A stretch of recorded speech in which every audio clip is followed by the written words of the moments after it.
Hello everyone, welcome to the Bihar teacher history maker. मेरा mobile मेरी शिक्षा में आप सभी का स्वागत है।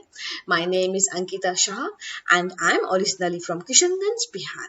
आई will teach you class 6 science chapter number 10 and the name of the chapter is motion and measurement of distance. So आज जो हमारा वीडियो है जिसमें मैं आप लोगों को मल्टीपल चॉइस क्वेश्चन कराऊंगी, क्योंकि हमारा चैप्टर नंबर 10 जो है वो कंप्लीट हो गया है। ठीक है।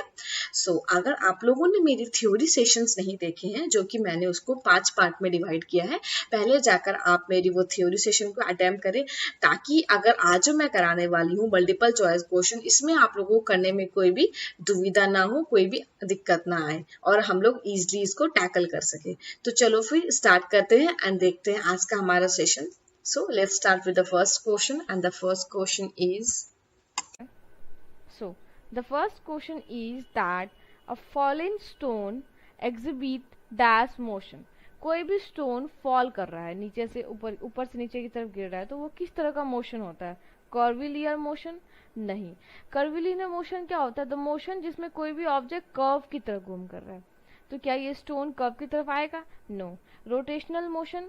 रोटेशनल मोशन भी नहीं होगा। रोटेशनल मोशन में क्या होता है? ये इस तरह का मोशन है जिसमें कि क्या होता है, तुम्हारा अबाउट फिक्स्ड एक्सिस, उसका जो सेंटर होता है वो क्या होता है? फिक्स्ड होता है, जो ऑब्जेक्ट टर्न्स लेता है स्पिनिंग में। तो ये भी नहीं होगा। पीरियडिक मोशन भी नहीं होगा। पीरियडिक मोशन क्या होता है? जैसे कि मैंने आपको पेंडुलम वाला केस बताया था कि ये इस तरह का मोशन है, लाइक इट्स रिपीट इटसेल्फ। ये एक रेगुलर इंटरवल ऑफ टाइम में एक हमारा उसका रिपीटेशन होता है। ठीक है। So the answer will B rectilinear motion. Rectilinear motion क्या होता है? इस तरह का मोशन है जो भी स्ट्रेट लाइन में मूव करता है। तो इसका आंसर क्या होगा? Rectilinear motion. ठीक है। So the next question is every measurement consist of a number and dash. कोई भी मेजरमेंट, हम किसी चीज का भी मेजरमेंट लेते हैं तो वो एक नंबर तो रहता है कि हाँ चलो 5, लेकिन उसके साथ साथ क्या रहता है? 5 सेंटीमीटर, है ना, या फिर 5 मीटर, 5 किलोमीटर, 5 लीटर। तो नंबर के साथ साथ एक ये भी जुड़ता है। ये क्या होता है? क्या होता है? ये होता है unit. So the answer will B unit. Symbol नहीं, नहीं ऐसा यूनिट, ना ही किलोग्राम। किलोग्राम तो सेल्फ इट्स यूनिट। सो तो क्या होगा? आंसर यूनिट होगा, क्योंकि कोई भी मेजरमेंट कॉन्सिस्ट करते हैं तो उसके साथ साथ नंबर के साथ साथ यूनिट का भी भागीदारी होता है। ठीक है। So now the next question is that which unit is used to measure the distance between two cities, that is Delhi and Mumbai? कौन सा यूनिट का मेजरमेंट यूज होगा जब कोई डिस्टेंस हमको ट्रैवल करते हैं, जैसे कि दिल्ली और मुंबई? जैसे कि मैंने आपको बताया था, कोई भी लॉन्ग डिस्टेंस हम ट्रैवल करते हैं तो उसके लिए क्या यूज होता है? किलोमीटर का यूज होता है। ठीक है। तो दिल्ली टू मुंबई एक पॉइंट है, उसके बीच का डिस्टेंस को हम ट्रैवल करेंगे तो उसके लिए क्या यूज होगा? किलोमीटर। कोई भी जगह का यूज करते हैं, कोई भी रास्ते में कोई ट्रैवल करते हैं, कोई भी मीन्स ऑफ ट्रांसपोर्ट, उसके लिए किलोमीटर का यूज होता है। ठीक है।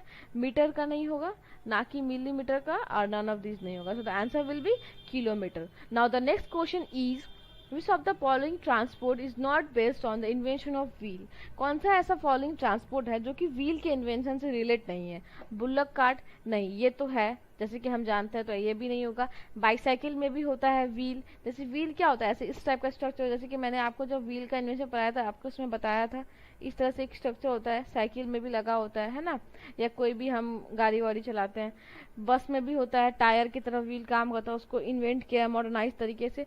बट बोट में क्या होता है? व्हील का कुछ नहीं होता, क्योंकि बोट क्या होता है? बोट तो इस तरीके से होता है, तो बोट में तो व्हील का कोई काम नहीं है, क्योंकि ये क्या है? मीन्स ऑफ ट्रांसपोर्टेशन जो वाटर में चलता है।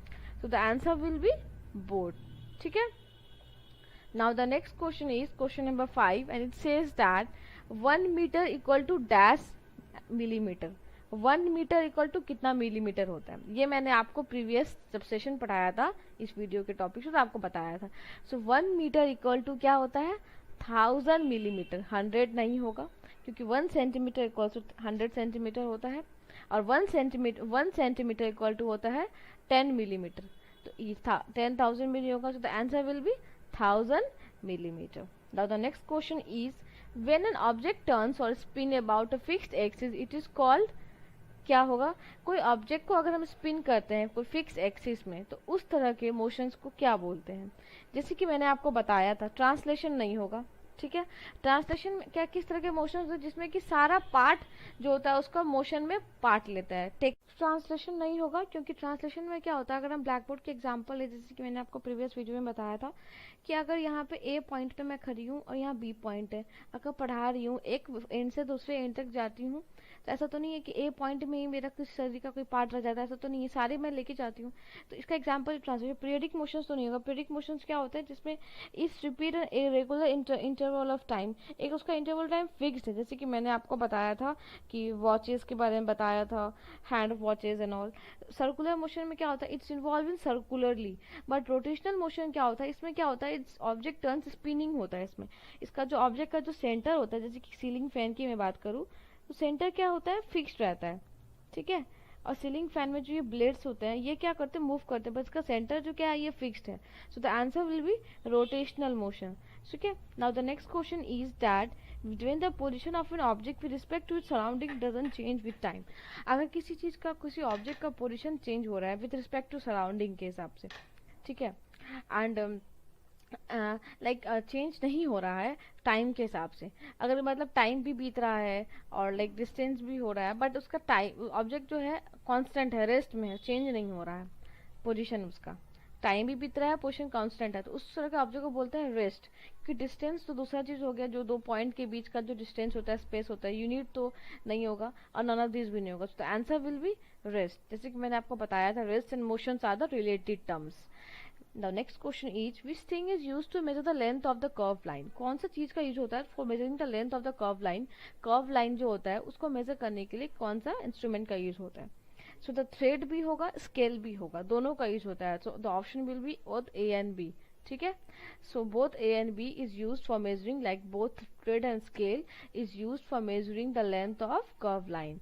Now the next question is question number 10 and it says that which is the standard unit of measurement. कौन सा स्टैंडर्ड यूनिट ऑफ मेजरमेंट है। अगर हम किसी चीज को मेजर करते हैं, सपोज करो तो अंगुली से मेजर करते हैं, तो वो स्टैंडर्ड यूनिट नहीं देता है हमें, ठीक है। या फिर टेक स्टेप मार्किंग, अगर हम चल चल के लेते हैं तो वो भी एक नहीं होगा, मुट्ठी भी नहीं होगा। क्यों, क्योंकि ये क्या होता है ना, पर्सन टू पर्सन वैरी करता है, हर इंसान का अलग होता है किसी, तो इसमें थोड़ा डिफरेंस मिल जाएगा। बट इंच या स्केल से किसी चीज को हम मेजर करते हैं तो वो क्या होगा, एक्यूरेट मेजर हम लोग को देगा, तो इसलिए क्या है, स्टैंडर्ड यूनिट ऑफ मेजरमेंट है। So which is an example of periodic motion. कौन है पीरियडिक मोशन का एग्जाम्पल है। So if will talk periodic motion, motion of a bus on stand, ये पीरियडिक मोशन का एग्जाम्पल नहीं है।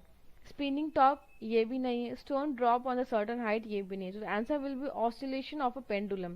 पेंडुलम क्या होता है ना, टू एंड फ्रो मोशन में काम करता है, ठीक है।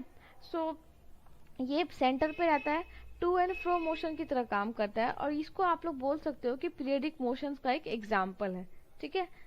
सो जैसे कि मैंने आपको वाइब्रेशन मोशन में बताया था, वो भी क्या है, एक पीरियडिक मोशन का ही एक्चुअली उसका एक नाम है, ठीक है। सो